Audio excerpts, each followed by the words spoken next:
But Savitri व्रत की कथा हिंदू धर्म में अत्यंत प्रसिद्ध और पवित्र कथा है, जिसे विशेष रूप से विवाहित महिलाएं अपने पति की लंबी आयु और सुखी वैवाहिक जीवन के लिए सुनती और पढ़ती हैं। यह व्रत बट सावित्री व्रत के दिन किया जाता है। इसकी कथा सुनिए। प्राचीन समय में राजा अश्वपति नामक राजा की एक अत्यंत सुंदर और गुणवान पुत्री थी, जिसका नाम सावित्री था। जब वह विवाह योग हुई तो उसने स्वयं अपने लिए वर की खोज की और सत्यवान के रूप में अपने पति को चुना। सत्यवान बहुत ही धर्मात्मा, सत्यवादी और वीर थे। एक ऋषि ने भविष्यवाणी की थी कि उनकी आयु बहुत कम है और वे विवाह के 1 वर्ष बाद ही मृत्यु को प्राप्त होंगे। यह जानकर भी सावित्री ने सत्यवान से विवाह किया और उसके साथ वन में रहने लगी। समय बीतता गया। वह दिन आ गया जब सत्यवान की मृत्यु निश्चित थी।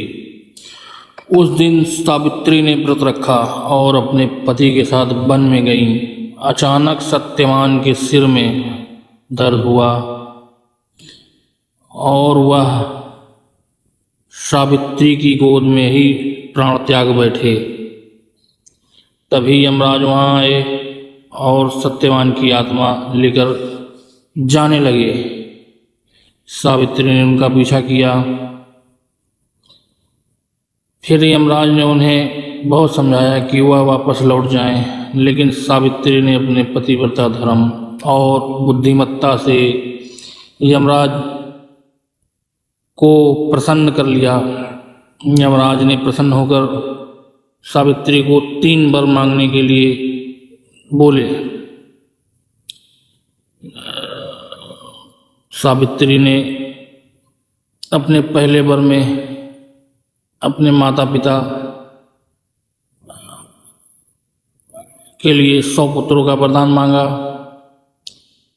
अपने दूसरे वरदान में सास ससुर की आंखों की रोशनी और राज्य वापसी मांगा और अंत में उसने अपने लिए 100 पुत्रों का वरदान मांगा।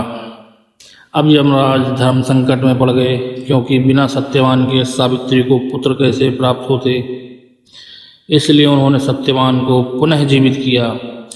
इस प्रकार सावित्री ने अपने पति को मृत्यु से वापस लाया। कथा का सार, व्रत का महत्व। यह व्रत पतिव्रता स्त्री के आदर्श का प्रतीक है। पति की लंबी आयु और सुख समृद्धि के लिए रखा जाता है। पट यानी बरगद की पूजा की जाती है, जो दीर्घायु और स्थिरता का प्रतीक है। कथा अच्छी लगे तो दोस्तों लाइक अवश्य करिए और चैनल को भी सब्सक्राइब करिए। जय बट सावित्री।